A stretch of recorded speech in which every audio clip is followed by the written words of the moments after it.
Ampa o anopai obrasochi a ebo no hwan na wokra aretechefo wuni aba mama ka kire ni ene asem ketwe bi na abusua ene adofo de asoma yen enti hwan no retechefo onyame hwan no retechefo oye mawo ene anopai so eye obi nima obi kire enianom ensem bebre se de ye kanu na etwagu ena nope ye menum ye ni nyina ye ba ode hye ba ono ne namase enkakra no uni aba mama ka kire de abusua na adofo de aba ye hwensem a etwagu ewiase nyina ya odofo muntie ensem bi a ekoso ewo manga na mu asabre mebebo ama watie ye nua ba eye Kani Gloria ensem bebre emaya me yensa ene ka entokwa wo manga na mu but ensem nyina akoye te say Tracy nanso ni nyina mu no ansa de mpanyini ka no ye hwefi ye sankofa ye nchiri omo onabo Canada e Japan papa ya je nnwuma bebre ne de ato no so Ghana na nnwuma no ye agya bim nanso ebi ana na werɛ fi no ho nti no obi ni mo obi kire ye be kai no papa wo ye wadwen se wo asofo a benye papa wo be ma be obi ade o masem beba no wo betete o moto papa na aduru bre bi a ase asofo wo ye agya bi no mu ka won se bi a wo ka se wo de obi me kan wa na papa wo ye sa de ya na nukure ni ye ntimi nka de ase wo ye ba ye ase kakra na nsema ba ye nyina no Kani Gloria asema o kan ye ne sei eye na damfo Tracy onim se Tracy opese Black Mary o mampanyini dada John mama ye de ye nte ye obi ontini nka ne Ghana se Tracy do de bo ko mama na ebi ya papa ne do nje eye nsem bebre na ni peka na mmom eye ono ankasa Kani wode ne nsasi ne bukan se ne ba owo no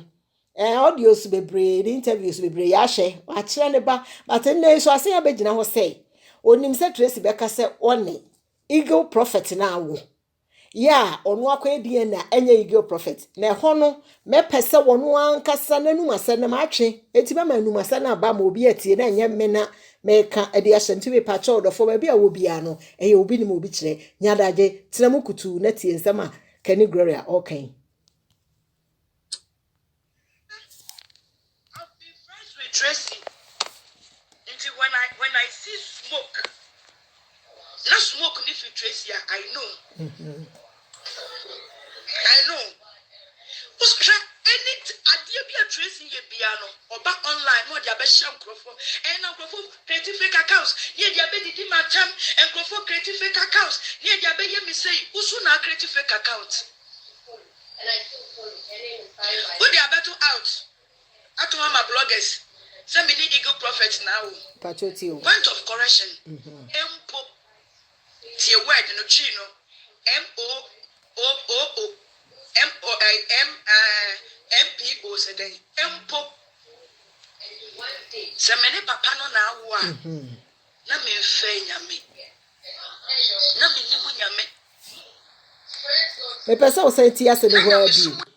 M-O-M-M-P-O said Empo. Send me papa no now. Na me fe nyame. Na me nimu nyame.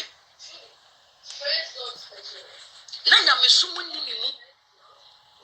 Na mabra bwa saya tete apansam se Tracy Gwachi wudie ye. Yo, na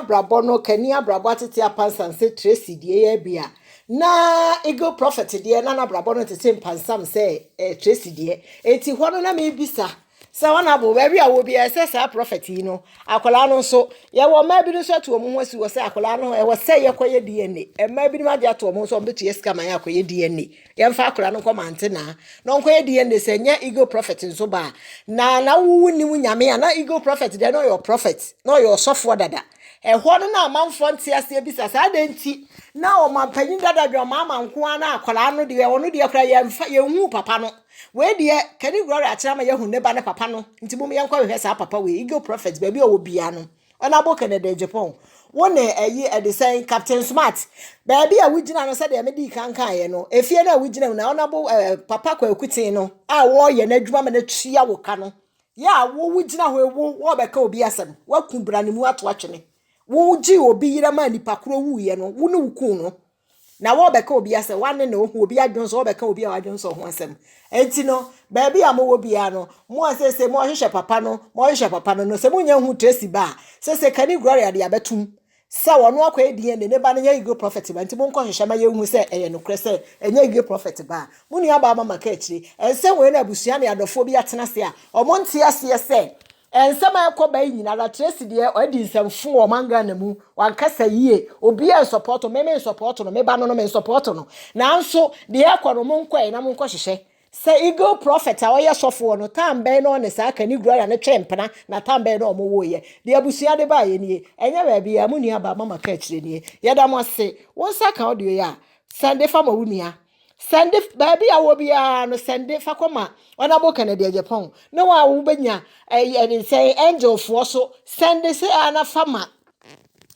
Captain Smart no nko hwehwe akora no ye pese ye hu Kani Gloria ba no so papa ben ya papa no Eagle Prophet nko hwehwe no fama ye madam asi bebre mu nua ba mama ka akire ni ensam no saa na ekono mu ja bi tuma yeso ya de beba amamo de aye adwuma madam asi bebre wo saka fama wo nua ai Captain Smart adwuma no guso a wo ye eti yenya bi a ye de bebrew ama wa ye sabrei Kani Gloria ba no Eagle Prophet ba ana enye ne ba ye pese ono ni di ene no okwaje na nso ho ka bi afa kwamante na ewo kuma se adofo na abusua bi no aye se ye betua se sika no enti adwuma no ba ko akama ye de aba no ye da mo se bebre eye obi ne ma obi chire mama ka chire FM no ye becha ni se buya